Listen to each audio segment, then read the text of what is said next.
DJ, one of the co-hosts here at Behind the Mask, and Lori and T are joining me today. This is episode 42, The Masks of Home Environments.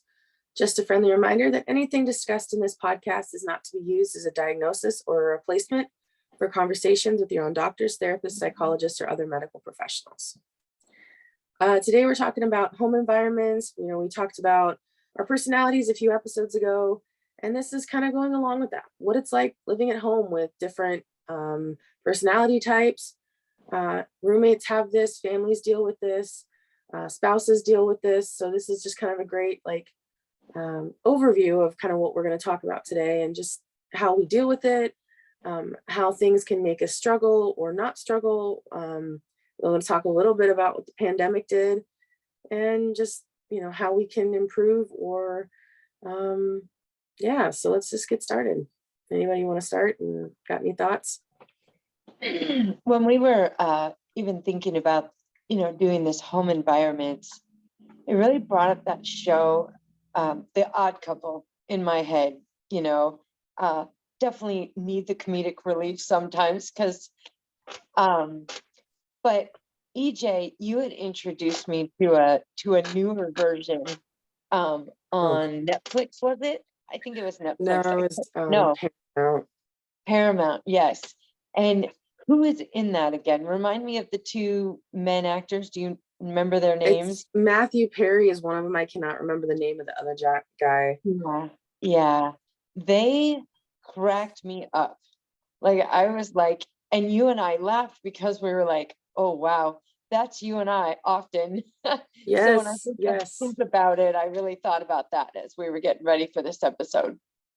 Yeah, I was thinking of, I thought about it too, because I was like, Oscar often was me because, he, had the podcast. He had, his one of his bedrooms was set up as a radio show, and he often did things in his pants, and, just, it's funny. Yeah. And then you have a lot more of the tendencies of Felix, but then there's times when both of us are the opposite, like where you're more Oscar and I'm more Felix. And so we joke about us being the female version of them, and I totally agree. What about you, T? I don't know, I was listening to you guys. For me, of course, I'm married, and so I have a spouse that we have to figure out how to manage things, and we're not the same people by any means, and do things differently. And so I'd like to say it usually has funny results. But yeah, that reminds me of probably one of my favorite shows growing up. I Love Lucy, and Honey, I'm Home. And all the shenanigans she and her neighbor would get into, and just I think under normal circumstances, that's more of my personality type. As far as in a relationship, I'm typically pretty playful and like to joke around and don't mind getting myself in a little bit of trouble. But yes, which is exactly why I thought of you. Right. But in my case, I live with someone who's chronically ill, and so being playful isn't always appropriate. It is one of those things that most people associate me with. Don't take her to a funeral, she's likely to crack jokes. So so for me, being serious for long periods of time is really difficult, but sometimes I get myself in trouble because of that. So Lori, just take note. I'll do the same thing at funerals. So just take note in the future. Yeah. Remember that meme we looked at the other day? There's certain people you shouldn't sit next to. That would be the two of you. Yeah. That was actually dedicated to me at work as well. Me and this other gal, we often get separated because we get each other in trouble. I'll be over there delicately with my tissue and, all properly attired, and Erin would be in her chucks and jeans, cracking wise, and Tina would just be lovely, but but making everyone, Yeah, I'd be saying stuff under my breath Mhm. yeah, under your breath. or to the person next to me, or, Yep, yep, that would be me too. So yeah, just heads up for that, if the future ever comes. Uh, Yeah. um, and in all seriousness, this is definitely something that's a personality related because, as we've talked about, Lori's an extrovert, I'm an introvert, she's an introvert. And when you live with different people who, especially Lori and I, am finding that, as introvert and extrovert, there's different needs we have, as we talked about in these last few episodes. And, there were times when we lived alone. Me as an introvert, especially during the pandemic, I was just kind of loving the whole like living by myself, didn't have any cares in the world when it came to, doing what I wanted to do. And so there's been an adjustment, still, even after about 9 months or so of us living together, that we're still kind of figuring some things out. Um, Not in a bad way. It's just we kind of having to learn. I'm learning what Lori's needs are on a like an extrovert level that me as an introvert, I'm like I just kind of run away from, so that I have to kind of find out where my boundaries lie and how much I can handle. Um, and I know um, we've lived together before. This isn't the first time we lived together, so we definitely the first time we lived together, I think we had a lot more butting heads issues because it was all new to both of us. Um, and so this time around, I think we were more set up for success than we were back then. But oftentimes, when couples don't live together until they get married, that first like couple years of marriage is just all chaos because they're figuring out how to live, what to do, what not to do. So I give props to all those people who don't live together before they get married because, um, yeah, I can only imagine what the arguments are or disagreements are. when you live together is when you really truly learn how the other person manages stress, manages a lot of different things, manages their time, manages their what they like and don't like, and so if couples haven't, that's why couples counseling before marriage is typically done, because those are things that the new couple or new to be married couple don't think to talk about with each other. They may have seen how the other manages our stress and arguments on the surface, but when you have to live with that person and see them process, it's the most mundane thing sometimes, and sometimes the most intense internal feelings. Mhm. That's when you really get to see it, was when you live with that person, because you're in the same abode, Right. and Yes. can't escape each other necessarily. Yes. I think it's also too ecclesiastically where we are in our seasons of life, because EJ had mentioned that we lived together before. Mm-hmm. When we had lived together before, for the first time with another sister, when we all first got together, Mm-hmm. EJ, you had never lived outside of your parental home. Right. Whereas the other roommate and I had both been married before. Mm-hmm. We both had children, Mm-hmm. and we had lived in several different places. So when those three very different seasons of life kind of came together, sorry, a little frog in my throat there. It was definitely interesting to see it all try to mesh, because we had very different experiences with, because the other sister and I had been out of our parental homes for many, many, many years. And Right.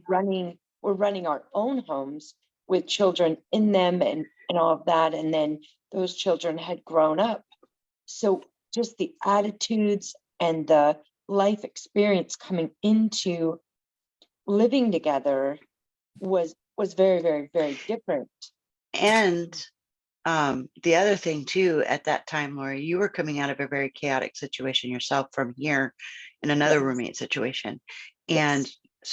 so there was that, and it wasn't a good thing. And then on top of that, you were also in a very unique place as far as your mental health. You had hit a snag in your healing journey, and you were thrown for a loop. I think that's the most down I'd ever seen you is during that time.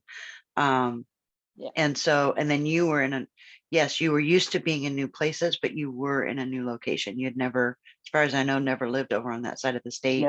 No. And you were trying to find your place within the church body over there, because that was all brand new. And your kids were going through their own things at that time too, that were a little bit different than what it looks like now. Yes. So I think that when we talk about environment, it really encompasses so many things. It's the seasons of life. It's what we're, definitely mental health snag. That was a good one. Because I felt often I wasn't sleeping well at all. And you were fearful a lot of the time. Oh my gosh. I was walking around like a zombie woman.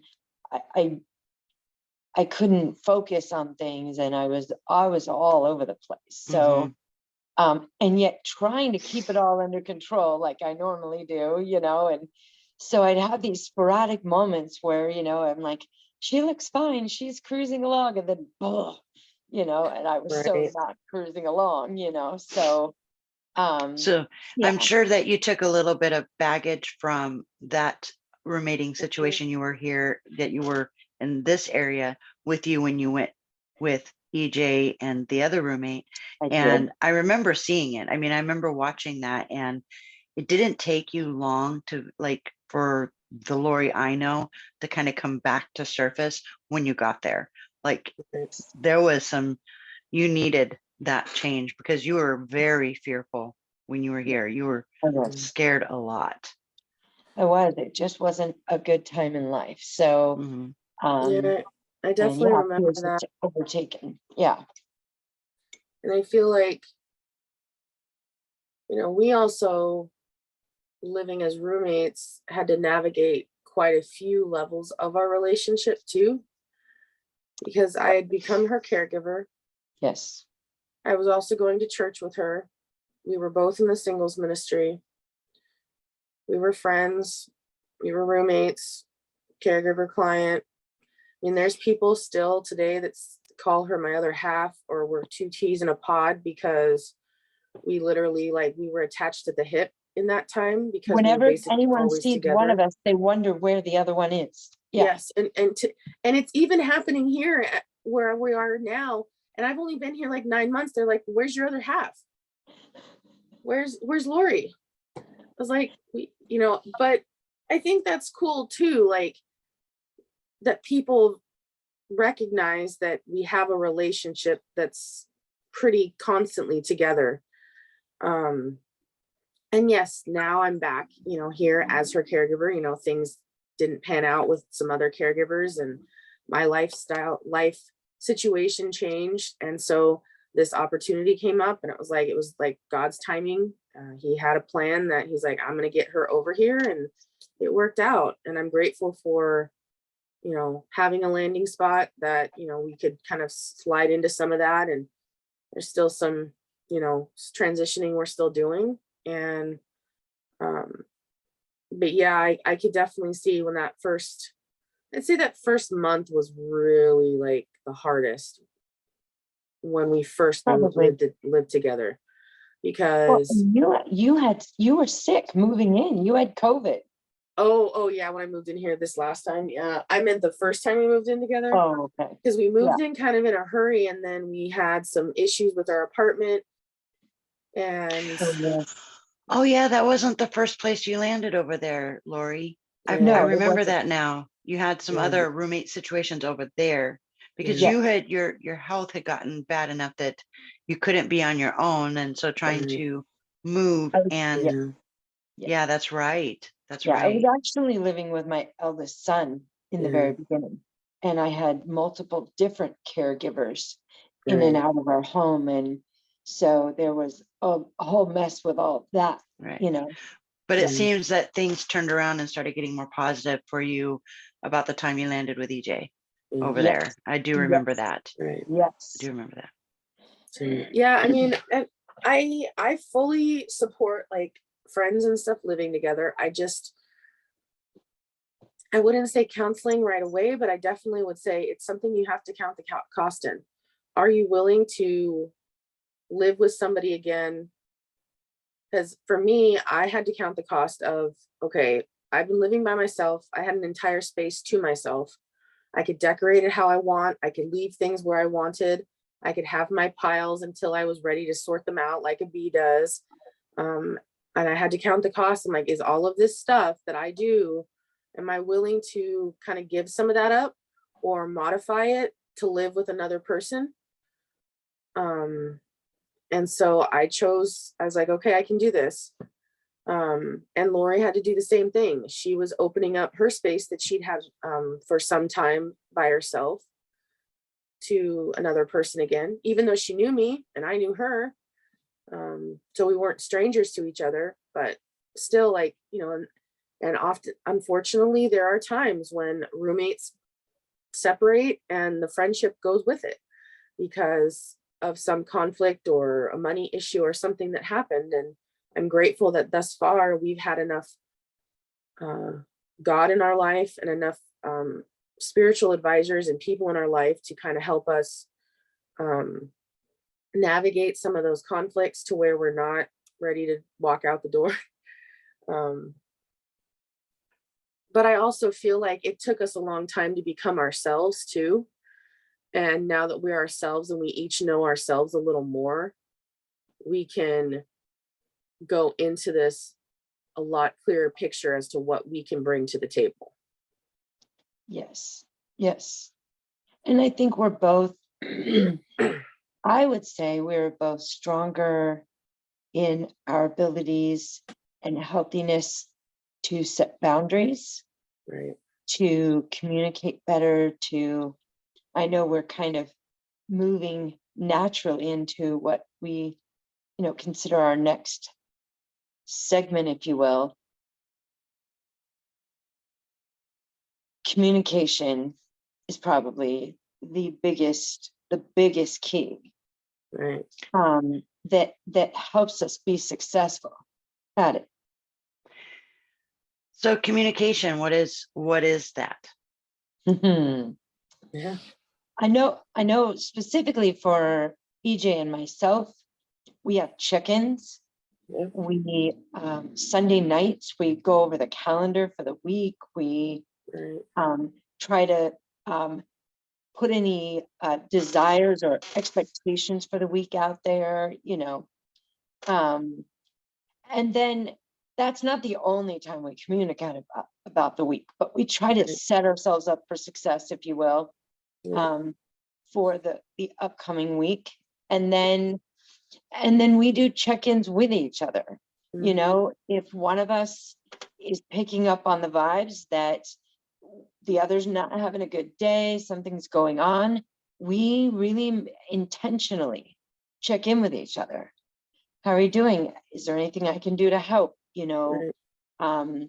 Try to read those moods. And so we talk about personalities, an introverted person, I definitely don't always understand. You guys have talked a lot about that need to withdraw, to refocus, and I have to remember that. I have to remind myself of that because it's not my natural way Right. to solve an issue, to deal with something that's going on. Mine is to jump in with both feet, face it, process it, dialogue it, do all of these things. And so I have to remember when I notice EJ struggling with something or whatever, that really the best thing I can do is to back off, you know, and it's not in my nature to do. So I really have to like, it's not. And so I have to check myself. I have to go, oh no, this isn't the way that my roommate would deal with this situation. I have to step back, and I'm learning to do that much better. Right. And I'm not like, okay, so this last week, you had a very passionate conversation with someone, and you were just really, it was, you hadn't even had your coffee yet. Oh. And you were like, I can't even talk about this right now. And I, you know, I usually am up before her. So I heard kind of like her side of the conversation, and like I could see it was getting heated. And I'm like, okay. So I was like, okay. She's like, well, I just can't talk right now. And I'm like, yeah, but wouldn't you rather vent to me than them? So she just like started spitting it out. But I could tell she needed somebody to talk to process with, that was outside of that, you know, situation. And I would like to think that it helped her be able to get a clearer like direction of the conversation she needed to have later. Yes. And also there's been times where, you know, there's medical stuff we've been dealing with, and, you know, should we do this, should we don't do this? And I'm I'm a processor. I recharge on my own in my room when I'm resting, and I don't feel like the last few weeks I've had a lot of that. So I'm feeling like I'm on edge, and my anxiety level is getting higher and higher, and I'm like, okay, I'm going to snap really quick. I just want to say nope to the world and be done with it for like a week. And I can't do that because I have a job, and I have responsibilities, and I have things to do and things in my schedule that I can't just cancel. So yeah, I'm just struggling. So So thoughts on that too, when we don't, when our schedule isn't allowing us to do the things we would like to do, what are some thoughts about how we can do them anyway, or interject little things that'll reboot us maybe? Mhm. So one of the things that I do, and if I don't do, I end up in EJ situation, and I'm likely to pop off, and then nobody knows why. They don't know why I'm all of a sudden agitated and anxious, and like everything they say, I'm like me. Because that's not my nature. So when I do it, people kind of like, whoa, what's wrong with you? And then they kind of attack me like that. Well, what's wrong with you? It's like, and then you're so wound up tight at that point that you can't express it without blowing up, and right, then you don't feel understood, because you feel regret for blowing up, you feel regret and for being that person, because it's not your nature. Now everybody sees you that way. You know, that's the way my mind works anyway. yeah, um so mine too. as you guys were talking, one of the things I was thinking about is that part of what communication is communicating our feelings. We can't assume people know what we're thinking and feeling. So and it's hard for me. It's hard for me to tell people what I'm thinking and feeling. I don't really like to do that a whole lot. But how is anybody going to know that I'm being bothered?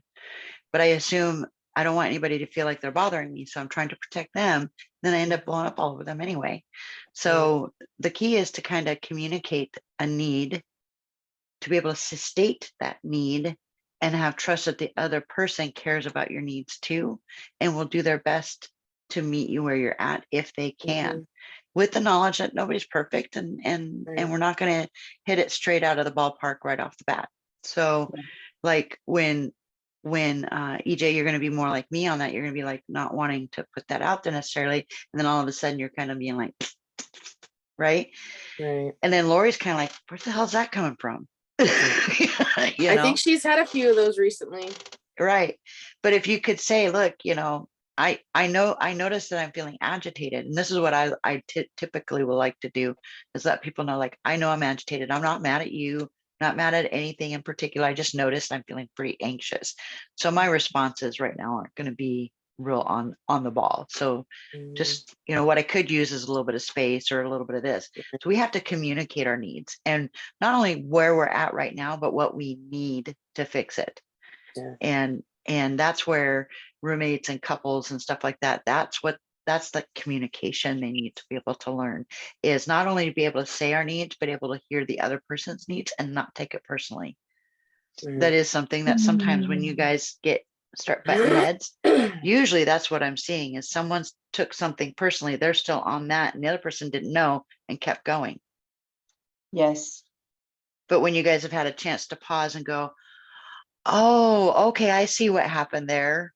And so the person whose needs didn't get met or whatever feels like they got their needs met and they're able to move on. And then you guys move forward from there, you know, but you get kind of stuck. Anybody would. And that's, you know, I know that's what happens with my husband and I.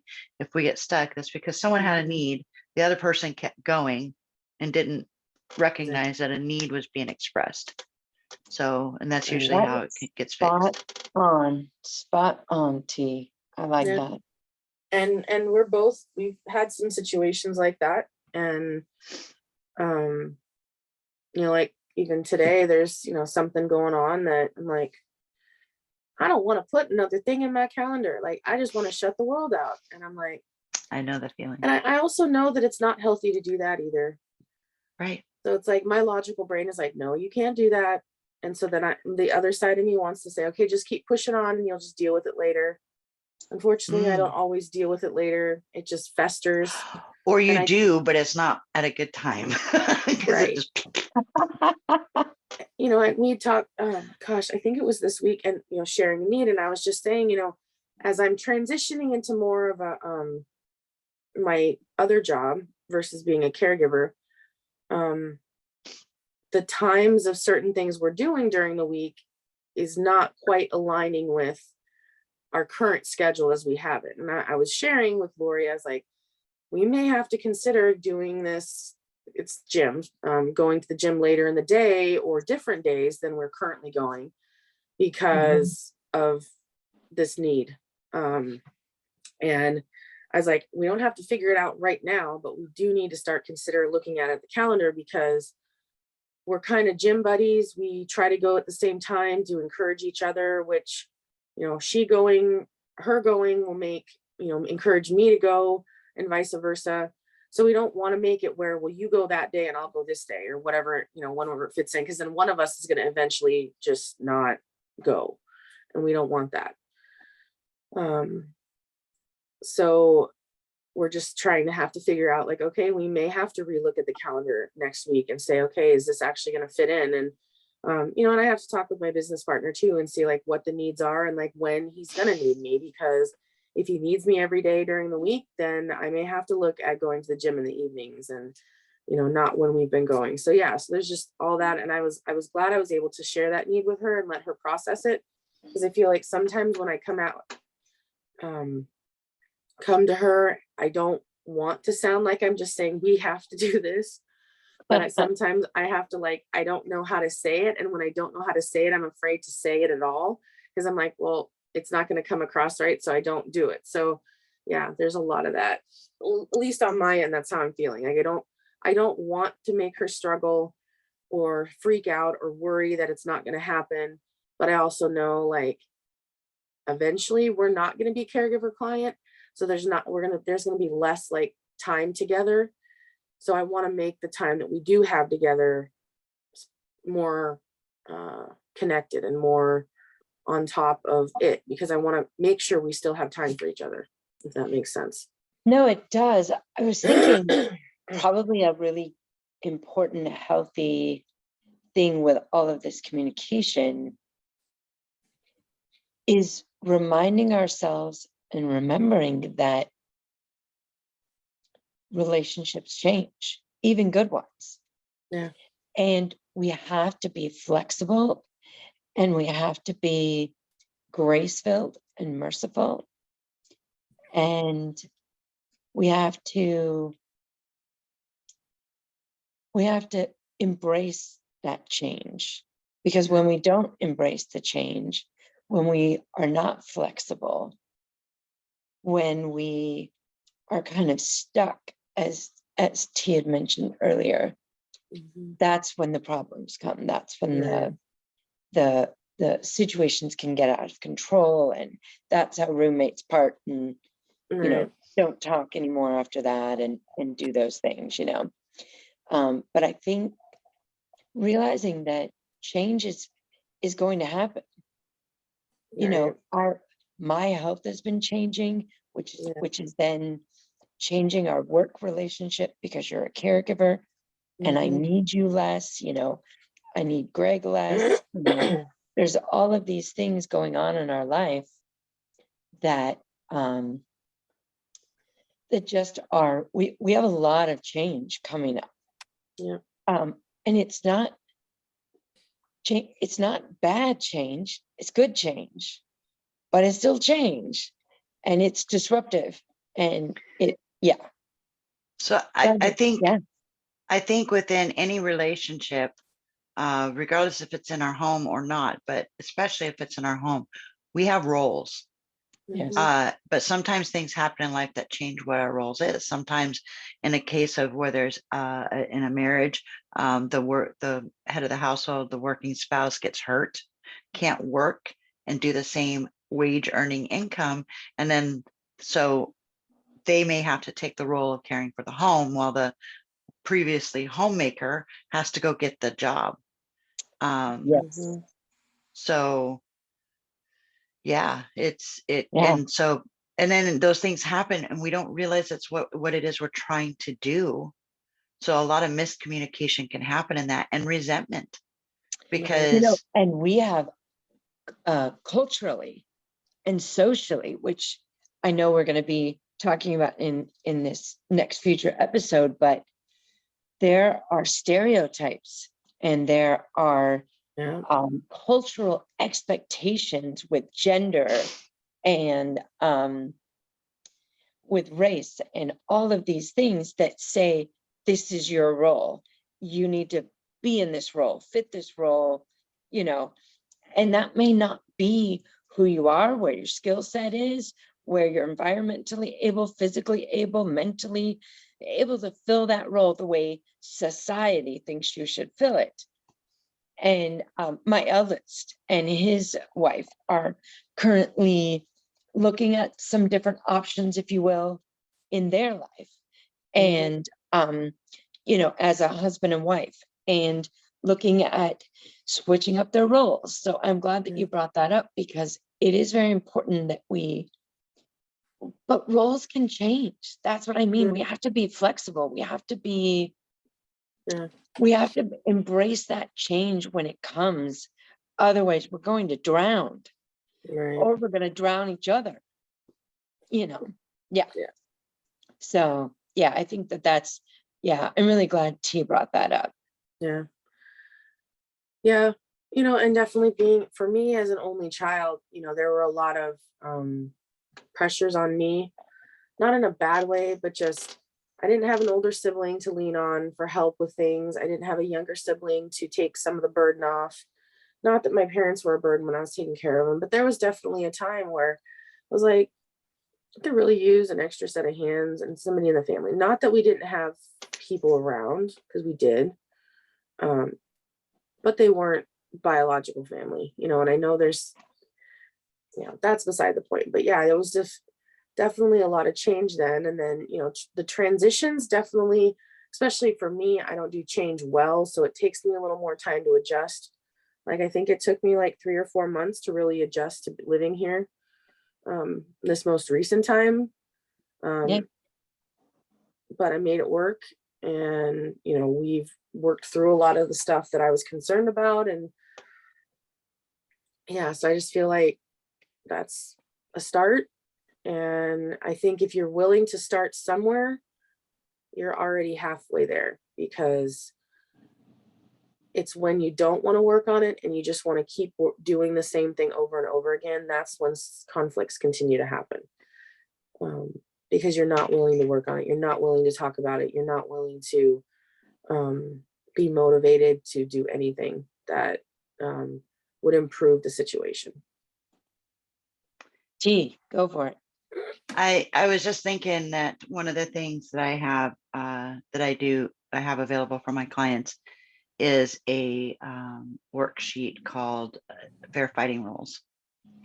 And It's got some really great advice on how to process through problems. So EJ, maybe I'll give you the link for it. It's you can find it on, I think it's called therapistaid.com. It's available to anyone to use, but I'll try to provide the specific link to that particular worksheet. So if people want to use it, they can, but it gives great advice, like things like knowing what you need to talk about. If you're going to have a conversation, a tough conversation, know what it is you need to talk about before you start, if you can. Being aware that the other person has skin in the game too. It's not how it phrases it, it's how I'm phrasing it. That both parties have something, are going to be affected by this conversation. And using I statements and reflective listening, and so being present and through it and whatnot. So, and not to go into character assassination during the fight, stuff like that. So yeah, I'll try to. I'm trying to avoid the words always and never. Right. And you make me feel. That's a good one to avoid. It's I feel, because you don't have to say it like that. Like, that's what I tell my clients. I'm like, I know this is hokey, us doing it this way right now. This is just to introduce the idea. You can paraphrase, but the idea is stating what you're feeling, why you're feeling that way, without character assassination, and then what the solution is. I know for me, if you don't offer me a solution to what you need from me, I'm just, I don't respond well to that, because then I feel like I'm being demanded. So, and that's the other thing too, is being aware. I have to be aware I'm reactionary. If you tell me that I should do something, even if it's good for me, I won't do it. I won't. I will cut my nose off to spite my face. I absolutely will. But if you come to me and say, hey, I have an idea, that puts me in a completely different frame of mind.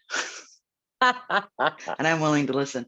So, but anyway, but I feel statement would be like, I feel pretty frustrated right now because the dishes aren't getting done, and I'm feeling overwhelmed by everything else I have to do. I could really use you stepping up and doing those dishes for me. That would be really helpful. And that's I'm owning my feelings. I'm offering a suggestion of what might help me feel better. And then if you come back to me and say, well, I feel like my schedule's pretty full too, and I'm feeling overwhelmed, I don't feel like I can get to them right now. Okay, well, maybe you can do half and I'll do half. You know what I'm saying? It opens that doorway to be able to, compromise, to be able to just give and take, accommodate, and be able to give and take, and being aware that both people have needs and that both needs are valid. And it's not a character assassination. It's not, you're awful because you never do the dishes. You always do this. You never do that, and then all of a sudden that other person's on the ropes and they're like, yeah, no, I'm either going to get out of the arena or I'm going to come back swinging. And I'm not hearing what you need. I all of a sudden am very focused on what I need. And now we're going to fight about it. Yes. That's a very good picture there. Yep, that's what happens.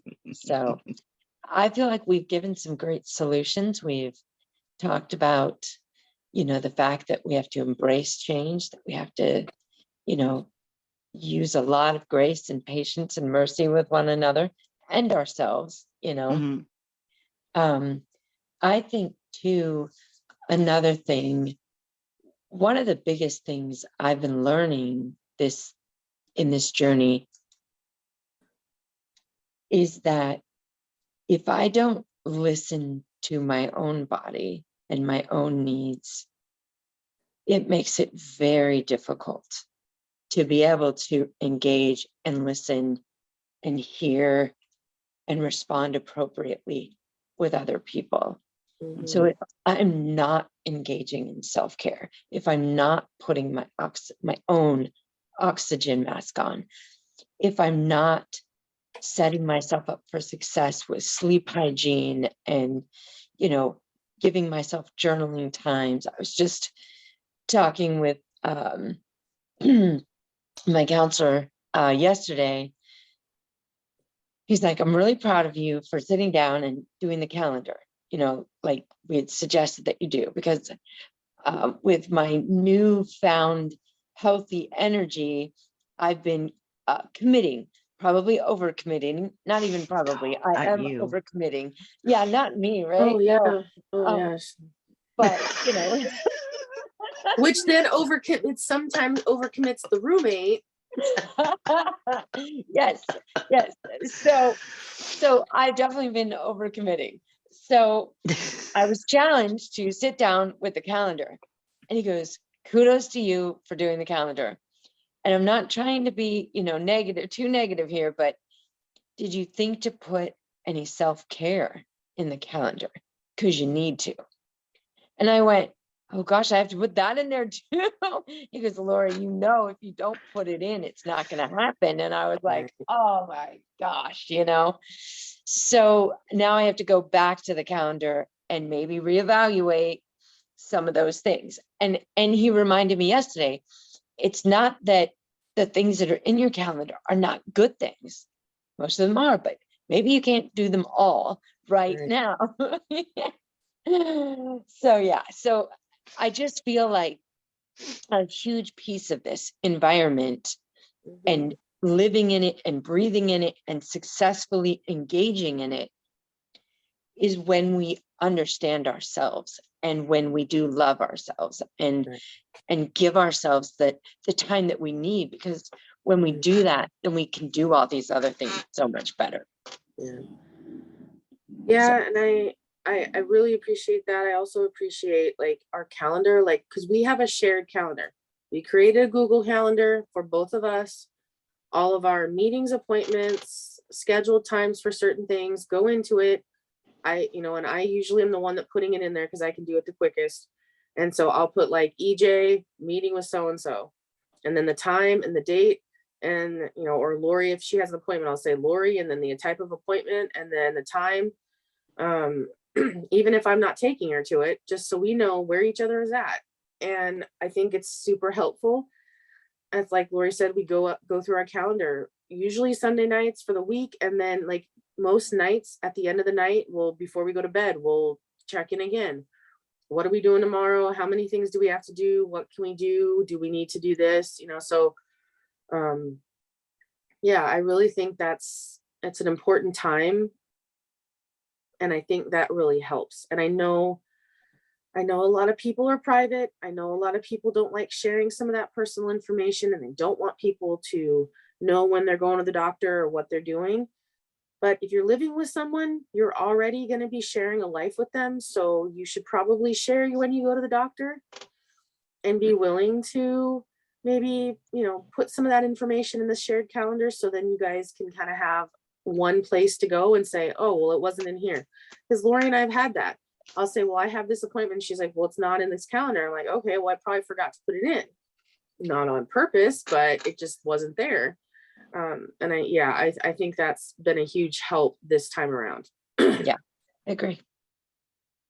So that's a good point too, is so, there's tools out there that can help us keep organized. There's ways of communicating, remembering that each person has real feelings, thoughts, and emotions, and it's up to us individuals to communicate what's going on in our head, because we don't, unfortunately, don't have thought bubbles floating around above us. Well, maybe that's fortunate. I think that might be fortunate. I think that might be fortunate. But yeah, people can't read our minds. We have to communicate our needs and feelings and whatnot. And but I think really just remembering that the other person is a human being, that they have feelings and thoughts, and that they can't, because they can't read our minds. It's kind of like a text. Like I can send someone a text of, hey, how's it going? And if that person's having a bad day, they're reading that in a bad tone. Now all of a sudden they're like mad at me for asking how it's going. It's like, I didn't know that you were having a bad day. That's why I was asking. Exactly. So just giving people some grace, I think, is a big piece. It's key. Yeah. Yep. Grace and mercy. Well, ladies, this has been fun. Thanks. Yeah.